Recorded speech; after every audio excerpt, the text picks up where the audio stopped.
পঞ্চায়েত ব্যবস্থা কি এবার সরাসরি নিয়ন্ত্রণ করতে চাইছে কেন্দ্র? স্পিকারের বক্তব্যে নতুন জল্পনা। সম্প্রতি সারা ভারত স্পিকার সম্মেলনে লোকসভার স্পিকার তেমনই ইচ্ছে প্রকাশ করেছেন বলে জানালেন রাজ্য বিধানসভার স্পিকার বিমান বন্দ্যোপাধ্যায়। তিনি জানিয়েছেন, লোকসভার স্পিকার একটা কেন্দ্রীয়ভাবে আইন তৈরি করার কথা বলেছেন, যেখানে এই আইন দ্বারা পঞ্চায়েতগুলি পরিচালিত হবে। যদিও বিমান বন্দ্যোপাধ্যায়ের প্রতিবাদ করেছেন বলে তার দাবি। তার বক্তব্য, ওয়ান নেশন ওয়ান ভোটের আদলে এবার পঞ্চায়েতকে সরাসরি নিয়ন্ত্রণের চেষ্টা চলছে। অনেক ওদের অনেক মানে হিডেন এজেন্ডা রয়েছে, আস্তে আস্তে প্রকাশ পাচ্ছে। যেমন সেদিনের এই এজেন্ডা থেকে আমার এটাই মনে হয়েছে, ওরা চাইছে আস্তে আস্তে যে আমাদের রাজ্যের ওপর প্রভাব কীভাবে বিস্তার করা যায়। বিভিন্ন রকম যে সমস্ত সংস্থা রয়েছে আমাদের কেন্দ্র সরকার সেইগুলোকে নিজের আওতার মধ্যে নিয়ে যেতে চাইছে। এটা অত্যন্ত দুর্ভাগ্যজনক হবে এবং একটা অটোনমি থাকার দরকার রয়েছে। আমরা বিধানসভায় আমরা স্ট্যান্ডিং কমিটির ব্যাপারে আমরা ইন্টারফেয়ার করি না, কারণ আমি স্ট্যান্ডিং কমিটির একটা অটোনমি রয়েছে। স্ট্যান্ডিং কমিটি ফ্রি অ্যান্ড ফেয়ারলেসলি কাজ করবে, তারা বিধানসভায় রিপোর্ট দেন। অনেক সময় তাদের রেকমেন্ডেশন সরকার মানেন না, কিন্তু তাদের কাজ করার যে অধিকার কোনোদিন বিধানসভা হস্তক্ষেপ করে না বা রাজ্য সরকারও হস্তক্ষেপ করে না। 100 বার প্রত্যেকটা এরপরে বলবে যে বিধানসভা আমরা পরিচালনা করবো, যা অবস্থা সেটাই দেখতে পাচ্ছি। এবং একটা এজেন্ডা এনেছিল আমাদের আগের বারে যখন হয়েছিল আমাদের কনফারেন্স, তখন এরকম যে ইউনিফর্ম রেজলিউশন হবে, লোকসভার রেজলিউশন, বিধানসভার রেজলিউশন সব ইউনিফর্মিটি থাকবে। তখন আমি বলেছিলাম, আপনি যে মানে যে কনসেপ্টটা প্রধানমন্ত্রী চাইছেন, ওয়ান নেশন ওয়ান ভোট, সেটারই প্রিলিউড এটা তো তারই পদক্ষেপ একটা। উনি বলেন আপনি আমাকে ভুল বুঝছেন, কিন্তু আজকে আমি বুঝতে পারছি আমি যে কথাটা বলেছিলাম, যে আশঙ্কা করেছিলাম, সেটা বাস্তবায়িত হতে চলেছে।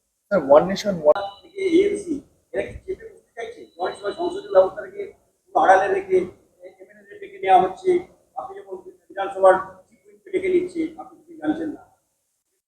এটা নিয়ে তো আমি একাধিকবার বলেছি যে মানুষ কি করে কাজকর্ম করবেন।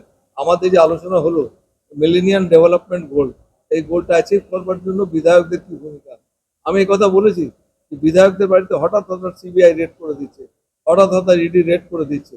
তারা ফ্রি অ্যান্ড ফেয়ারলেসলি কাজ করবে কি করে? তারা তো স্বাধীন মধ্যে কাজ করতে পারে না।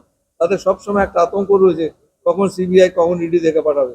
আমাদের পশ্চিমবঙ্গ বিধানসভাতে এটা র্যাম্প্যান্ট হচ্ছে এবং এই ব্যাপারে আমি চিঠিও দিয়েছিলাম সিবিআইকে যে আপনারা এমন কোনো কাজ করবেন না যাতে আমাদের বিধায়কদের পরিচর্যীয় কাজকর্ম করতে ব্যাঘাত হয়।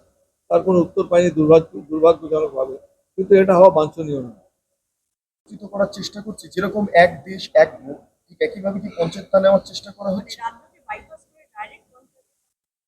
আমি গত যে আমাদের অল ইন্ডিয়া স্পিকার্স কনফারেন্সে গেছিলাম, সেখানে লোকসভা স্পিকার এই ধরনের একটা প্রস্তাব এনেছেন যে আমাদের পঞ্চায়েতে যারা রয়েছেন, বিশেষ করে জেলা পরিষদ, পঞ্চায়েত সমিতি, পঞ্চায়েতের যারা প্রধান রয়েছেন, তাদের কেন্দ্রভাবে তাদের একটা সেন্ট্রাল একটা অর্গানাইজেশন করতে চান, যেটা দিল্লির সঙ্গে সরাসরি যোগাযোগ থাকবে এবং ওরা যে সমস্ত এজেন্ডাগুলো দেবে সেই এজেন্ডা নিয়ে পঞ্চায়েত সেভাবে কাজকর্ম করবে।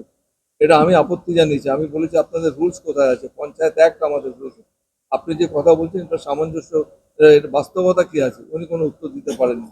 তবে আমার যেটা মনে হচ্ছে যে আস্তে আস্তে ওরা রাজ্যের ওপর নিজের যত প্রভাব, কেন্দ্র সরকার সব বিষয়ে তারা প্রভাব খাটাবার চেষ্টা করছেন। পঞ্চায়েত ব্যবস্থা আমাদের পশ্চিমবঙ্গে বিশেষ করে যেভাবে সুন্দরভাবে পঞ্চায়েত চলছে, আমাদের পঞ্চায়েতের যারা সদস্য রয়েছে, তার পঞ্চায়েত সদস্য থেকে পঞ্চায়েত সমিতি, জেলা পরিষদ, তারা অত্যন্ত ভালোভাবে আমাদের এই যে দুর্যোগের সময় যেভাবে পঞ্চায়েত কাজ করছে, এটা অভূতপূর্ব। ভারতবর্ষের অন্য কোনো রাজ্যে এত সুষ্ঠুভাবে কাজ হয় বলে আমার মনে হয়।